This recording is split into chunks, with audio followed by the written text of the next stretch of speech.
Welcome to West Fox. I am here, Joel, with my brother Philip, and we just saw, about a day ago, and 2 days for him, The Rise of Skywalker.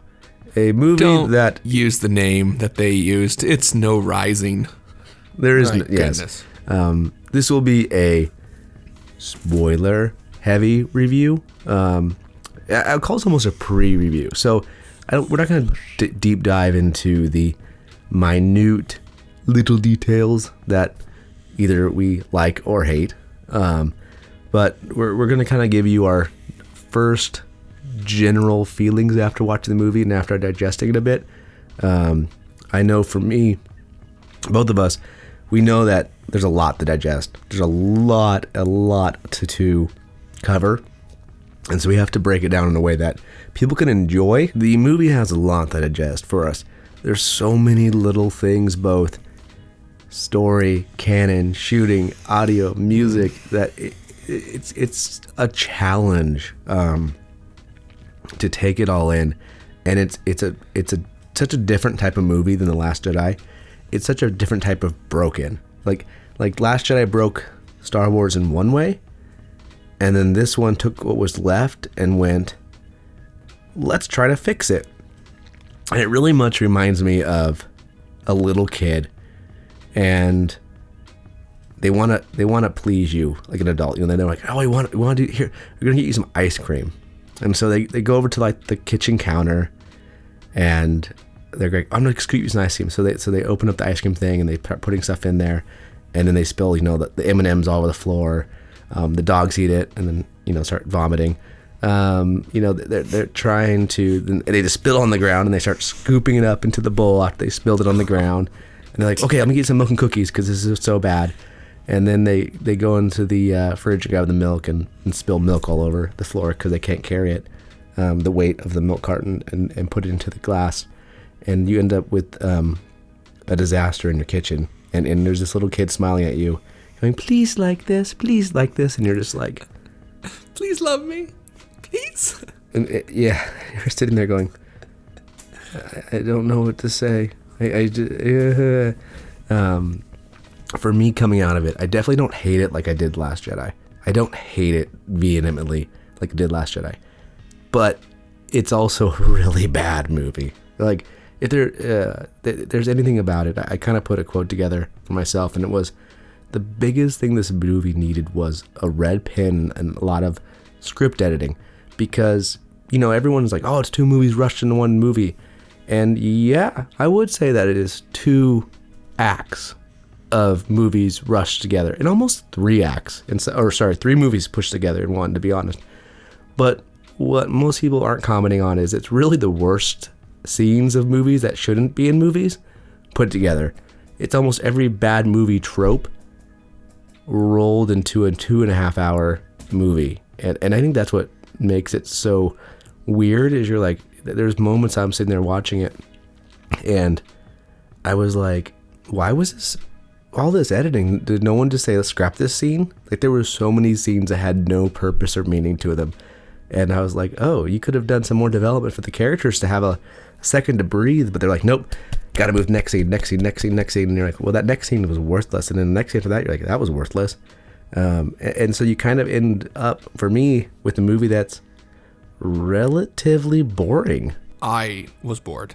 I felt every minute of that 2.5 hours. You sit there and it starts, and the beginning is a weak beginning. Again, just bad shooting. It's funny, they get way too close up sometimes, so you don't see the action, and then other times they pull themselves so far away that you don't feel involved. It's like they couldn't find out how to do it properly. But yeah, you get bored very easily. It's not, which is amazing because there's so much packed. And this just goes to show you, just because you throw in 10,000 things doesn't mean that makes it exciting or entertaining, or it like grabs you. It can be just as boring as if you're watching something that feels like it's dragging on, because it doesn't drag on. Nothing sets, nothing has time to breathe, like Joel said. But on the other hand, even with that, it's still very, very boring. I your analogy about a kid trying to please you, I think, is very, very funny. And like you said, you don't really walk out of this movie angry. And I think part of the reason why you don't walk out of the movie angry is it's kind of the idea of, well, how much more frustrated can you be watching someone defile a corpse? Well, and I was thinking, when you kill somebody, it's like, oh, how could you do that? But like 2 years later, and you see someone had dug up the grave, exhumed it, and then starts humping it, you're kind of like, what's wrong with you? Whoa, what are you doing? But you're not like, that visceral frustration doesn't really come back up. I think if it had been positioned differently, it would have been just as angry inducing. But since you already got smacked in the face with The Last Jedi, it was like, well, it couldn't really get any more, offensive to you, realistically. The Last Jedi moved me into a apathetic place. And now watching this movie, I don't have hate or love for it. And that's what actually kind of was weird in the movie. I felt nothing in it. I think the closest thing that I felt to an emotion in the movie was when C-3PO was on screen. And I think when he was like, I gotta say goodbye to my friends, seeing, and the part about it though is I think he developed, the line is well delivered. But the scene has no meaning because all the people there have been treating him like crap every second for the last 3 movies. And that's not to pretend that, like, the original trilogy super loved him either. Like, he wasn't like, oh, he was the golden boy, even though he is legitimately gold. But he was kind of he was the kind of like, shut up, C-3PO. But like, they also loved him sparingly. True. In the originals, they did it sparingly. This was like, it's like when you watch something and when someone wants to copy it, they don't understand that just stealing the bits and doing it 3 times as many times doesn't make it funnier. Like using the phrase, I have a bad feeling about this. Every time I hear it, it just makes me roll my eyes because it's like the obligatory, well, this is what you have to put in a Star Wars movie. It's like, maybe, but if your movies were actually good, that stuff enhances the enjoyment. When it's bad, it makes it worse. Mm-hmm. And like you said, every time C-3PO opens his mouth, they're on him about it. And it wasn't like that in the movies. It was only during peak emotional times where he's saying things like, the probability of you surviving this is such and such. It's like, just don't give me the odds, Or it's like, C-3PO, why aren't you here? I need you to shut down the trash compactor. Where are you? Where have you been? It's never just walking around. He's like, sir, I would like to grab a pizza. Shut up, 3PO, you don't eat. It wasn't like that. But that's what this feels like all the time. Well, like I said, you look at like Chewie's reaction to trying to fix him in The Empire Strikes Back, and you definitely don't feel that. And like I said, that scene at least was the closest to all the characters having a moment of like, oh, we don't want to delete your memory, and kind of kill you, essentially. Especially since it's a robot, it's not like a human where, you're still a human. It is. I mean, he is still the parts, but it kind of is killing a character. At least it's a hard reset, essentially, which they obviously undo. I know it's a spoiler, but that's, again, there's a lot of, haha, we got you. And you're like, again, you're not getting us if you're just straight up lying to us for the sake of lying to us. Again, spoilers. Oh, Chewie died. No, he didn't. And I was like, really? Of course he didn't die there. And I was like, because that would take balls to do that. And this movie doesn't have any balls to it.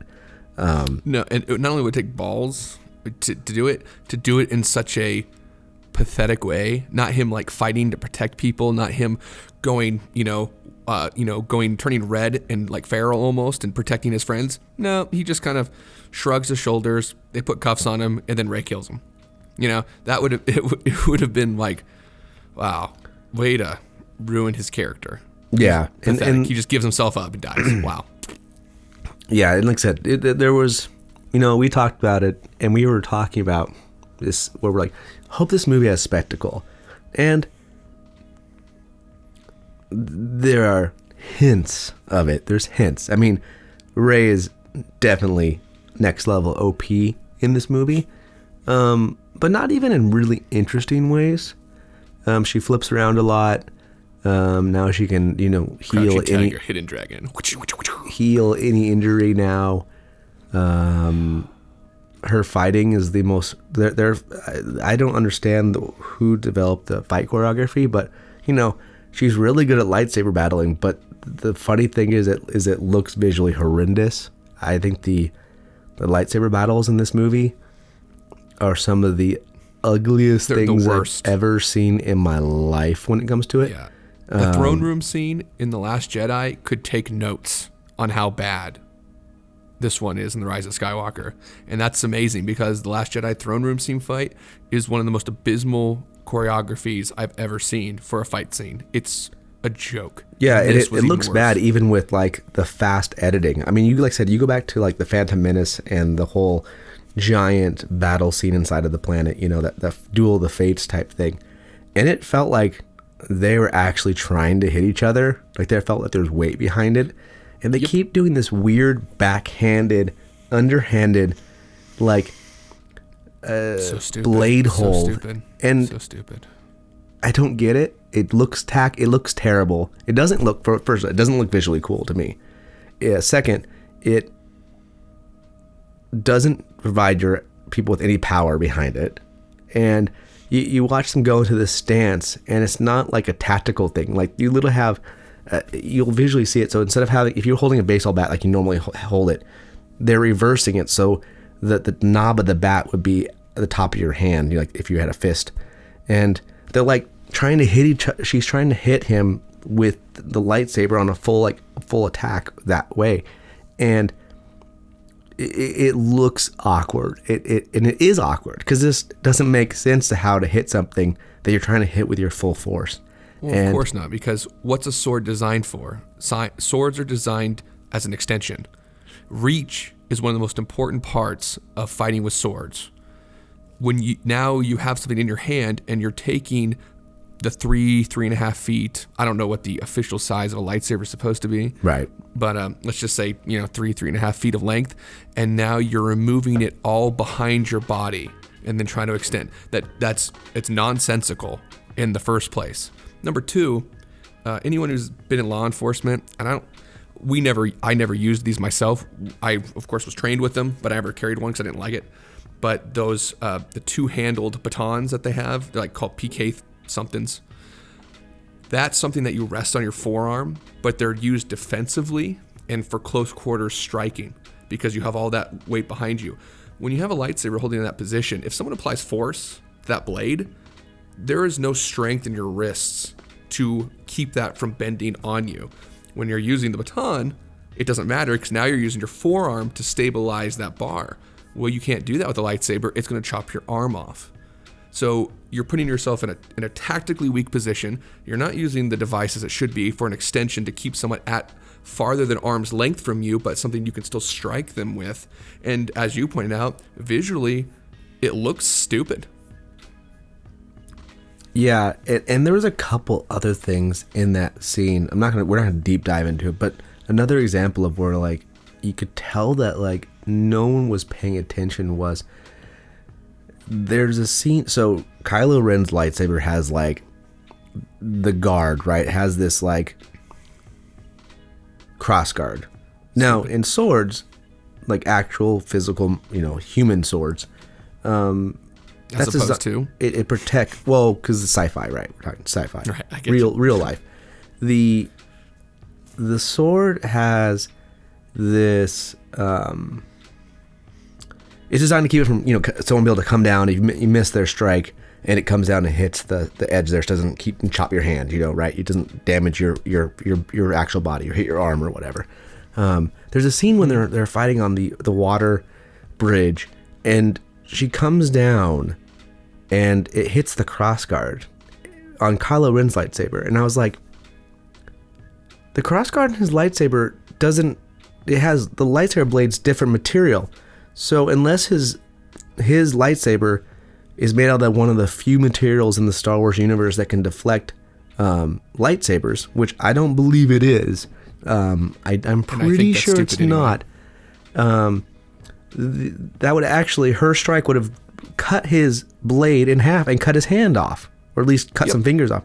And they actually show it in a relatively close shot, and I was like, oh, that's weird, because his crossguard isn't really defensive. There's a gentleman on YouTube, Shadiversity, I hope I said it right, Australian guy, and he does really good breakdowns, and he has an amazing breakdown on the Last Jedi sword scene, and he's all about that kind of stuff. Like, he actually knows what to look for. And one of the things he talks about, one of his videos before was, he's like, oh, it's kind of cool he has a crossguard. And I never understood that, and I've never asked him. I don't know. I've never talked to him before, but I've always wondered, like, well, unless they have it in canon that rare material, the way it's designed, it doesn't actually protect. It's not like a normal crossguard, because normal crossguard is like, sword, metal, metal, metal, metal. This one has, sword, cuttable material that's the lightsaber itself, and then the little side crossguards, which are like almost the overheated plasma. And so that's just an example of where, like, they really didn't. I feel like they didn't put much effort into, like, the story, or the lightsaber battles. And like I said, in the end, it was kind of like, oh, that's odd. Like I said, there's a lot of things that I felt like when you're watching it, you're like, oh, that's odd. And again, it's I mean, in the end, for me, because I didn't want to make this too long, so I'm just gonna give my final, like, then I'll toss it over to you, Philip. My final thought on it is it the worst movie ever made? No. Is it a disjointed cluster of a movie that you can tell has no idea where it wanted to go before this movie from the prequels, or not the prequels, but the previous movies? Yes. Is it exciting? On a generic, like, Transformers level? Sure. Is it touching? I don't really think it is. Is it something that I've seen movies that will have little moments that can literally, pull a tear from your eye, and nothing in this movie was very satisfying. There's no real good payoffs for me. And I think that's really the end for this part, for me, in the generic sense of, like, would I recommend this movie? If you're someone who's like, I want to see movies in theater, sure. Is it a movie that the spectacle of it, I feel, is elevated in the theater? No. I really think that you're just as good watching it at home. It's going to be on Disney Plus in a couple months, or Netflix, or however the licensing for this movie is. And then you're going to see it and you go, oh, okay. And then you're going to forget it. And I think that's what's going to happen. You're going to watch this movie and you're going to forget it. I think I'll disagree with you a little. I actually think it probably is one of the worst movies that have been put out there. And to kind of categorize that, I'm not talking about horror films. I'm not talking about weird independent films that are, they're kind of trying to be like existential and they come off very strange. We're not talking about that. We're talking about a relatively well-known genre of movies, that we still fit inside of the super world. They're not, while it's not Marvel, it's not DC or something like that, but it is in the world of fantastic spectacle. But we also expect to have good stories. We expect to have motivation. And I would say, if it didn't have the word Star Wars, people say, if it didn't have the word Star Wars attached to it, people would probably appreciate it more. I disagree. I actually think that has the opposite effect. I think if it didn't have the word Star Wars on it, people would actually criticize it far more harshly. They'd be like, well, who cares? These characters are unknown and who cares about them? They would say it went too fast. They tried to shove way too much in there. Nothing got developed. You don't have any emotional payoffs. Even after 3 movies, you still don't have any emotional payoffs.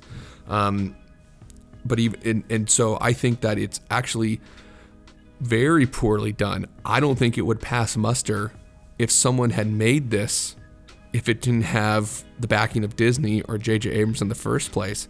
When I was thinking about it, and I told you this, and I really stick to it. This, in my mind, is what you would get from a first-year film student if someone wrote them a $500 million check and said, here, kid, go nuts and make your first movie. It's maybe even a blank check. You can do whatever you want. This is what I would expect, because there's no restraint. There's no discipline. There's no attempt to craft motivating characters that would bring you in. There's so much thrown on the screen in the hope that there will be so much you'll feel like you were satisfied. But I think people who are critical watchers of movies, people who, yes, they want to enjoy themselves, but they're not willing to sell their brains at the door just for some mindless entertainment, I think that they would come back from this and go, this is definitely not something that I would want to spend my money on again, that I'd want to purchase, that I want to add in my catalog of movies that I would want to watch in the future with my kids, with grandkids, with friends coming over to the house and a meal. Those movies are becoming far and far less common to actually say, wow, I would put that in my library and that's something I would watch at least once a year. This is something that for many of us, we just saw because we had to. We saw because we wanted to comment on it, and we want to participate in let's take the time to actually care about the movies that you guys are generating. My wife today, just for the first time, watched Jumanji, the original one with Robin Williams. She'd never seen it before. And it holds up. I think it's still a very good movie. And I remember when I saw that they were remaking it with these sequels, I was rolling my eyes. I'm like, gosh, Hollywood is so lazy. They can't even think of anything new. I mean, really, Jumanji was where they decided to dig into the bag of what party tricks do we have left to remake. Now, I haven't seen the two new ones. I've been told that they're very, very good. But the overall... I would say that they're definitely not as good as well, I haven't seen the newest one, but the one from 2 years ago. I would say it was entertaining. It definitely wasn't a no thought given, don't care, just remake. I'd call it a pretty good modern new sequel, like in the sense of like how terrible generally sequels are. In the scope of it, I would say it's actually pretty solid compared to that. Is it as good as the original? No, the original is an A. This one, the sequel, the first one's like a B plus for me. And so there you go. I mean, even when Hollywood takes something that's older and actually does try to apply some type of intelligence to it and actually tries to make a good movie, they still can't even muster at the same level as the classics, which should be very disappointing for most people if you want to have entertaining media for the rest of your life. That's why I basically stopped watching movies. Everything that I watch is from 10, 15, 20 years ago. And it's because I think that was when people still cared, made good stuff. And I'm sure there'll still be things that, hits out there from time to time. But if we continue to allow them just to re-dig into the history and remake them for the sake of just remaking them, we're going to continue to find ourselves very disappointed. And that's not, I would prefer to have new stuff. I'd prefer to have new stuff that's great, that people can go, wow, we've hit a new level of fantastic storytelling.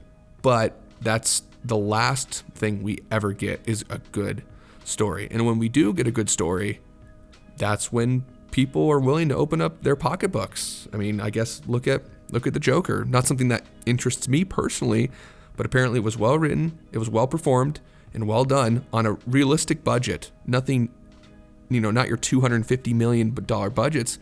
And here locally in the domestic, it actually made $1 billion. It didn't need China. It didn't need these other markets out there because people are willing to watch something good. Period. So my final question to you would be, where do you rank it in the Star Wars movies? So, ooh, boy. Our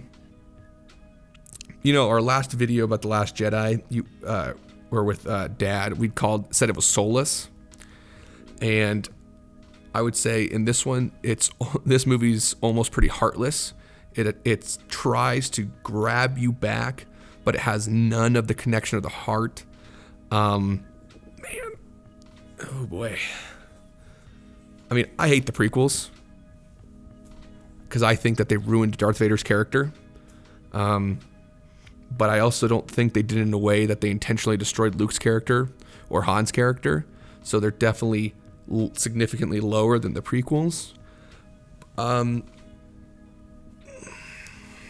also because, like as I mentioned previously, since Rian Johnson already destroyed Luke's character and just made him pathetic, it's kind of hard to not make that the bottom. But then even in this movie, again, Luke comes out and he bashes on himself. He's like, man, yeah, you're hiding on this island, Rey. Well, you know what? I was wrong.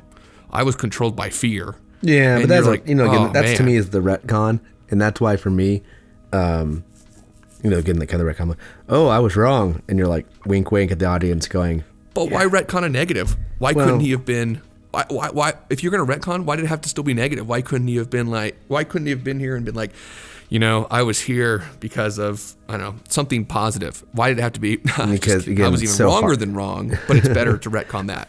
Because again, in the end, it's lazy. To me, and I'll give you mine is I had to think about it too for a second. And to me, The Last Jedi is still the last. It's still my worst one in the Star Wars 9. And the reason is, if someone said to me, do you want to watch, if you had 2 movies to choose from, do you have to choose from, because those only 2 bottom for me. Like there's The Last Jedi and this one are the bottom. Like there's no question. And if someone said to me, you have to watch one, which one do you watch? Hands down, I'll go watch The Rise of Skywalker.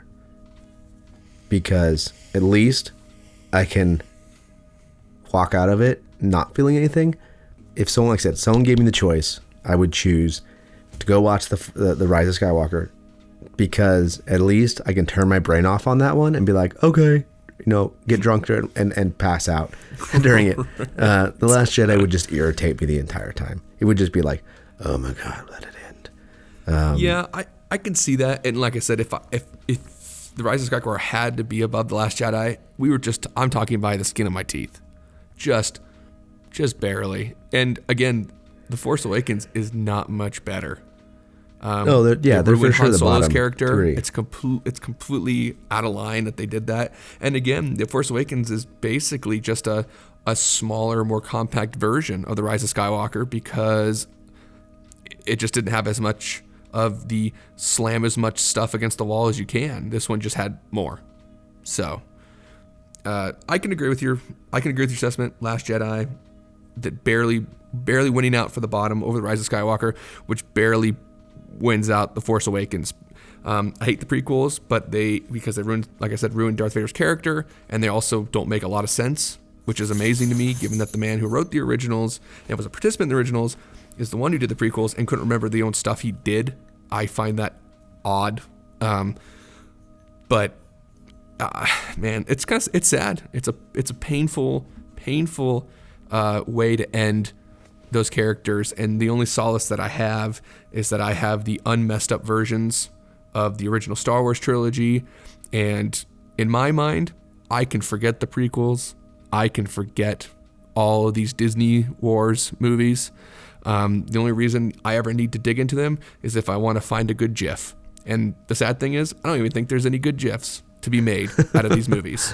I use the do it GIF from the prequels at least twice a day because it's freaking hysterical and it works really well. There's nothing in here in these movies that I want to quote. Maybe Han Solo from "That's not how the Force works." That's probably the only one I've ever used.